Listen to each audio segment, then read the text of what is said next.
سب مل کر پرزور انداز میں حیدری صلوات پڑھیں۔ اللہم صلی علی محمد وآل محمد وعجل فرجهم۔ اعوذ باللہ من الشیطان الرجیم، بسم اللہ الرحمن الرحیم، الحمد للہ رب العالمین، الصلاة والسلام علی اشرف الانبیاء والمرسلین وافضل السفراء المقربین، العبد المؤید والرسول المسدد والمحمود الاحمد والمصطفى الامجد ابی القاسم محمد۔ اللہم صلی علی محمد وآل محمد وعجل فرجهم۔ وعلى آله الطيبين الطاهرين المعصومين المظلومين الذين هم أركان الإيمان وأمناء الرحمن، وبهم يمسك الله السماء أن تقال الأرض، وبهم يمسك الله الأرض أن تميد بأهلها، وبهم تنشر الرحمة، ولولا منهم لساقت بأهلها، لا سيما بقية الله روحي وأرواحنا لتراب مقدم الفداء الذي يملأ الأرض قسطا وعدلا بعدما ملئت ظلما وجورا، اللهم اجعلنا من أنصاره وأعوانه ولا تجعلنا من أعدائه۔ صلوات پڑھیں محمد وآل محمد۔ اللہم صلی علی محمد وآل محمد وعجل فرجهم۔ اما بعد فقد قال الله تبارك وتعالى في كلامه المبين وهو اصدق القائلين، بسم الله الرحمن الرحيم، يا ايها الذين امنوا اتقوا الله وكونوا مع الصادقين۔ صلوات پڑھیں محمد وآل محمد۔ اللہم صلی علی محمد وآل محمد وعجل فرجهم۔ پروردگار عالم کا ارشاد ہے کہ یا ایھا الذین آمنوا اتقوا اللہ، اے وہ لوگ جو کہ ایمان کی منزل پر فائز ہوئے، اتقوا اللہ، تم سب اللہ سے ڈرو، وکونوا مع الصادقین، اور سب کے سب صادقوں کے ساتھ ہو جاؤ۔ آج کی مجلس منسوب ہے علی ابن موسیٰ رضا علیہ السلام سے، جو کہ 8ویں صادق ہیں۔ امام رضا علیہ السلام سامن الحجج، سامن الائمہ، امام رؤوف، معین الضعفاء والفقراء، ضامن آہو، انیس النفوس، شمس الشموس، غریب الغرباء، سلطان العرب والعجم۔ اور واقعاً جو بھی امام رضا علیہ السلام کی زیارت کے لیے گیا ہے وہ جانتا ہے کہ واقعاً آج کل کے زمانے میں اگر عرب اور عجم پر جس کی حکمرانی ہے اور حقیقت میں جو سلطان ہے وہ امام رضا علیہ السلام ہے۔ صلوات پڑھ لیں محمد والے محمد۔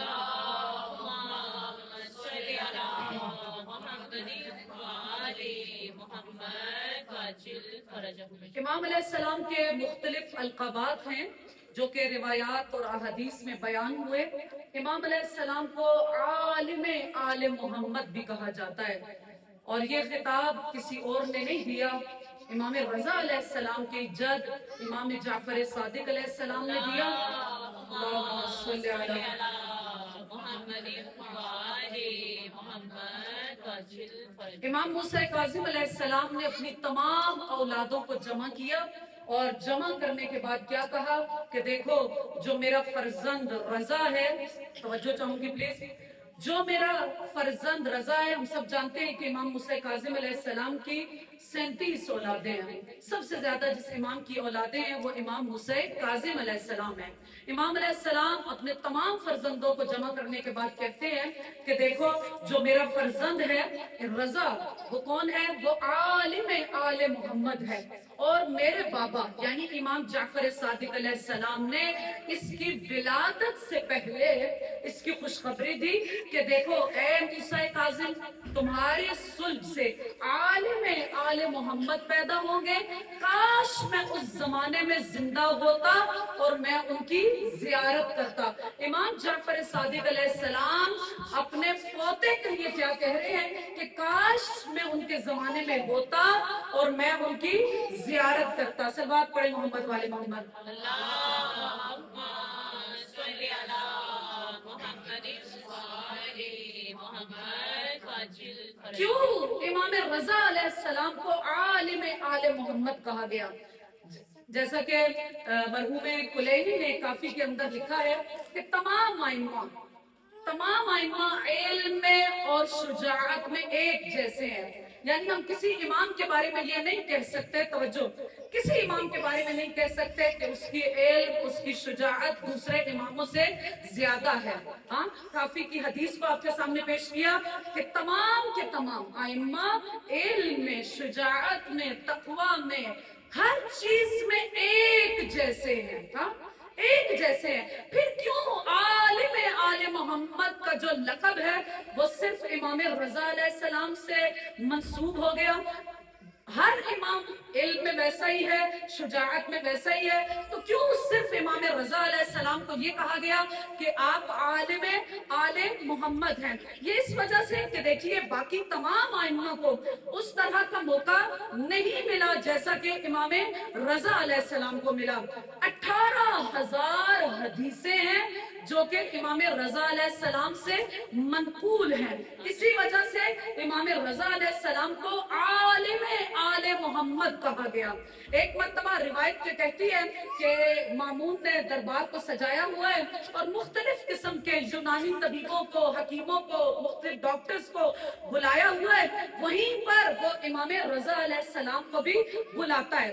امام رضا علیہ السلام بھی وہاں پر آتے ہیں اور جب آئے تو مامون کیا کہتا ہے کہ کیا آپ جانتے ہیں کہ اسی محفل میں اطباء یونانی موجود ہیں، مختلف یونانی طبیب موجود ہیں. امام علیہ السلام کیا کہتے ہیں کہ اے مامون، کیا تو چاہتا ہے کہ میں طب کے بارے میں کوئی کتاب لکھوں اور لکھ کر تجھے دوں؟ مامون کہتا ہے کہ بے شک لکھیے. اس وقت امام رضا علیہ السلام نے طب رضا اور فقہ رضا نام کی 2 کتابوں کو لکھا.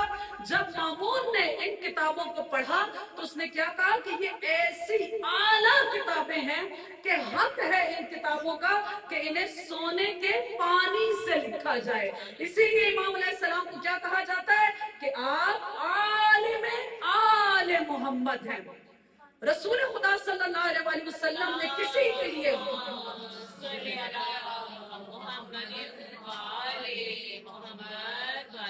دو حرموں کو کیا کہا گیا کہ یہ حرم روضۃ من ریاض الجنہ ہے. ہاں، یہ ایسے حرم ہیں کہ جنت کے باغوں میں سے ایک باغ ہے.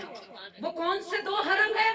ایک حرم سید الشہداء امام حسین علیہ السلام کا حرم ہے اور دوسرا حرم امام رضا علیہ السلام کا حرم ہے کہ جسے روایات میں یہ کہا گیا کہ یہ حرم روضۃ من ریاض الجنہ ہے. یہ جنت کے باغوں میں سے ایک باغ ہے. رسول خدا صلی اللہ علیہ وسلم نے کسی کے لیے یہ نہیں کہا.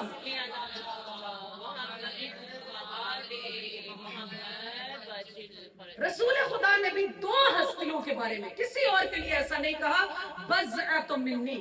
ایک جناب زہرا سلام اللہ علیہا کے بارے میں کیا کہا کہ الفاطمہ تو بضعۃ منی، فاطمہ میرے جگر کا ٹکڑا ہے.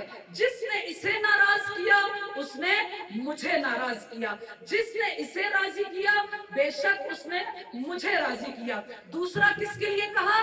دوسرا امام رضا علیہ السلام کے لیے کہا گیا. امام رضا علیہ السلام کے بارے میں رسول خدا ارشاد فرماتے ہیں کہ ستدفن بِأَرْضِ خُرَاسَان بَضْعَةٌ مِّنِّي، بہت جلد خراسان کی زمین میں میرے جگر کا ایک ٹکڑا اس کو دفن کیا جائے گا. لیکن ساتھ ہی رسول خدا کیا ارشاد فرماتے ہیں؟ ان کی زیارت کی فضیلت کو بیان کرتے ہیں کہ ما زارہا مکروب، کوئی بھی ایسا شخص جو پریشان حال ہوگا امام علیہ السلام کی زیارت کرے گا، نفس اللہ قربتا، پروردگار اس کے غم کو دور کر دے گا. ولا مذنب الا غفر اللہ ذنوبا، جو کوئی بھی امام رضا علیہ السلام کی زیارت کرے گا اس حالت میں کہ وہ گناہگار ہوگا، پروردگار اس کے گناہوں کو بخش دے گا. اور پھر ساتھ کیا ہوگا؟ اوجب اللہ